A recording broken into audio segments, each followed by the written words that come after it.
How's it going, everyone? It's Harvey from Weather Sponge 5000, and in this video we're going to focus on the next major nor'easter that could bring over a foot of snow over a large area of the northeast, and we could even see potentially some snow showers closer to the bigger cities in the United States. Well, before I begin, make sure to subscribe if you want to see more weather-related content. Make sure to like if you like this video, and make sure to turn on post notifications if you want to see even more weather-related content. So let's begin by taking a look at the latest run from the GFS model, and compared to the video I made around 2 days ago, the GFS model is now leaning towards a forecast where it's bringing a larger area of snow throughout many areas of the northeast, more specifically the higher elevations and the more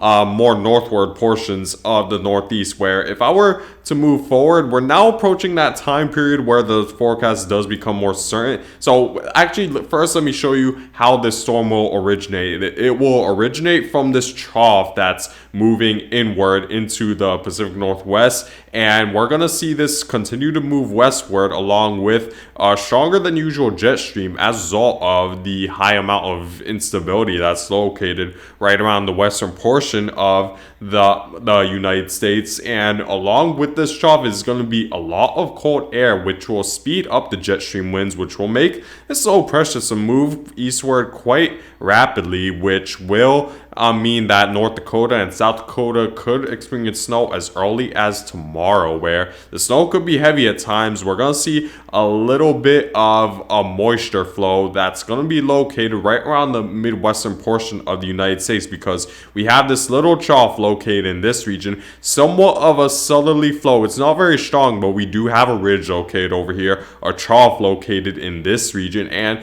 it's going to provide just enough of a southerly flow and just enough lift in the atmosphere to where we're going to see the snow showers begin to become heavy at times throughout North Dakota, Minnesota, and we will see a little bit of a line of thunder showers also develop right around the southeast, where severe weather is also possible. But if we were to continue to move forward, as this low pressure system moves eastward, of course it will strengthen, and not only will it strengthen, the winds will also strengthen, which will position the jet stream to a point where we're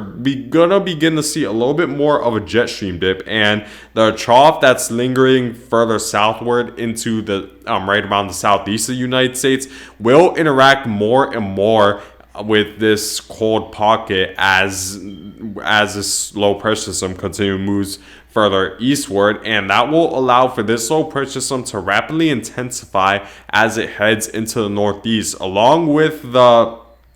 sea surface temperatures that are steadily becoming warmer headed into the spring and summer months off the east coast. Combining that with the very cold pocket located right around this trough will allow for the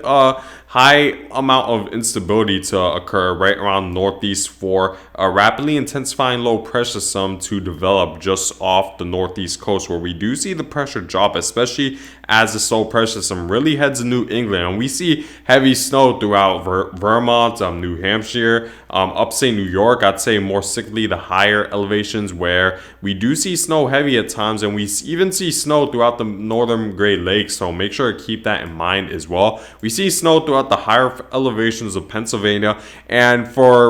as of right now, it seems like the Interstate 95 corridor, this will primarily mostly be a rain event. Now that we're right around 3 days out from this event, it's highly unlikely that we're going to see any sort of major shift with the forecast, especially with the GFS model and now the European model, both taking fairly similar tracks and trajectories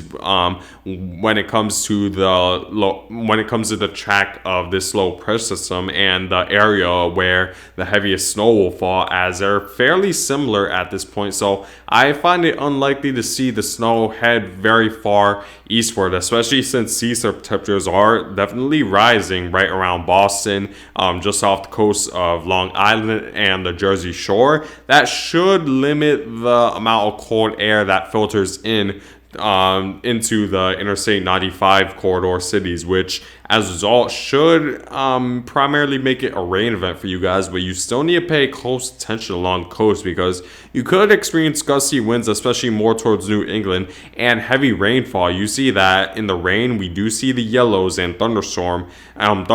activity going on just south of the snow event. So you need to keep in mind of the potential of heavy rain. And in some areas, like in northern New Jersey where I'm located, the rivers are already highly elevated as a result of the previous rain event that happened not too long ago. So to have another additional heavy rain event with this upcoming nor'easter will only add insult to injury and definitely enhance the risk of flooding along the coast. So you want to make sure to keep that in mind. As for the areas further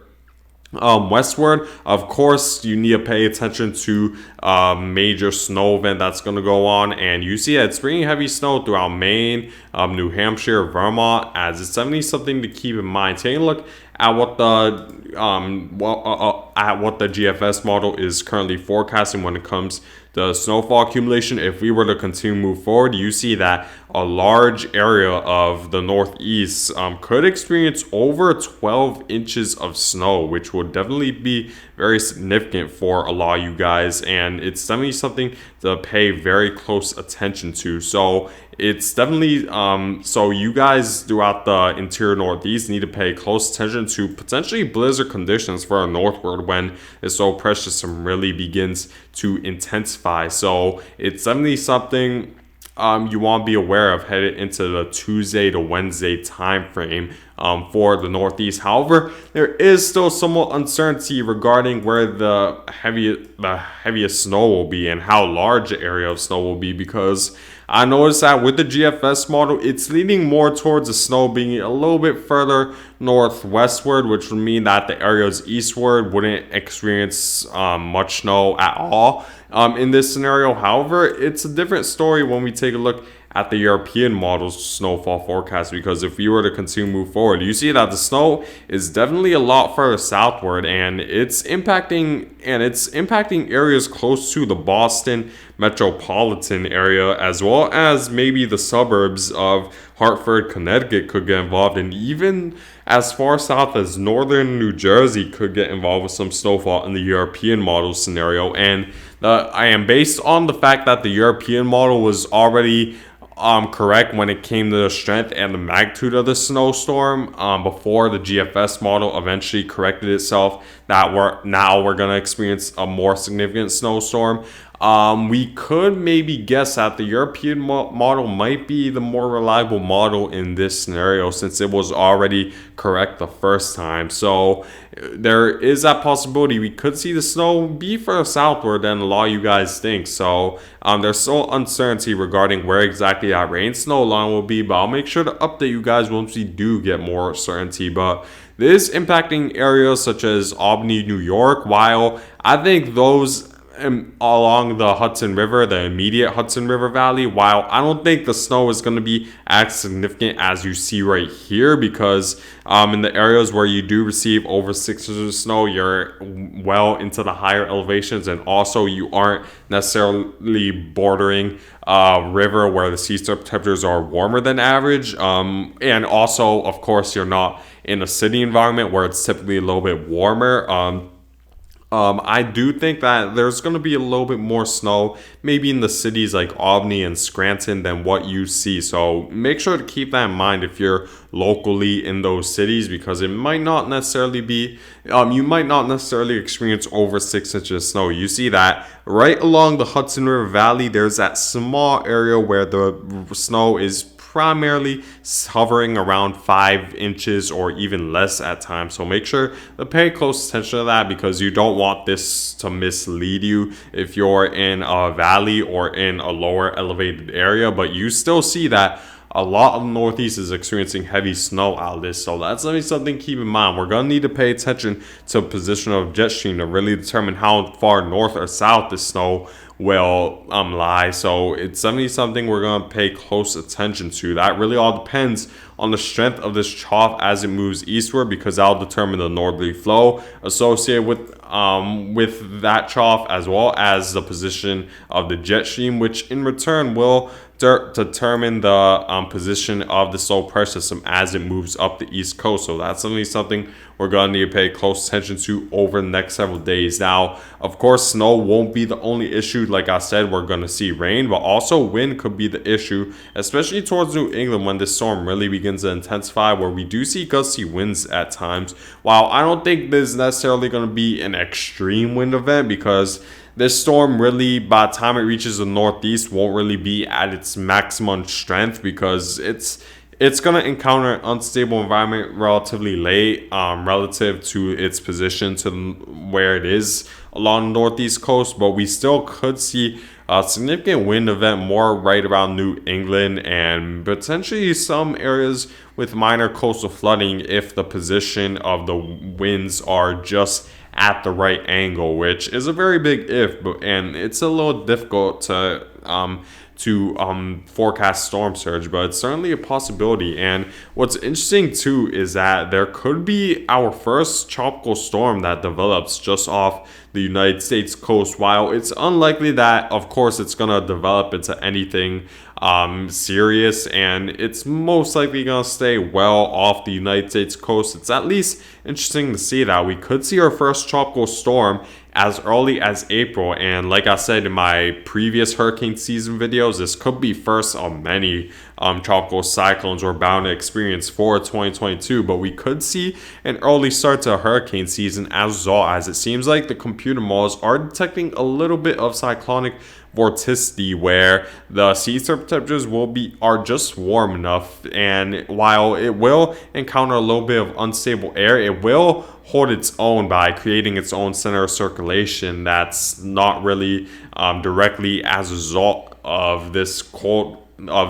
air moving through. So we could see our first tropical cyclone next week, but it won't be a threat, so that's any good news. But still, with this nor'easter, you need to pay attention to heavy rain, potentially flooding along the coast, because already here in northern New Jersey, the rivers are already quite elevated. So to add another rain event will add insult to injury, and of course heavy snow throughout the northeast. So make sure to keep that in mind.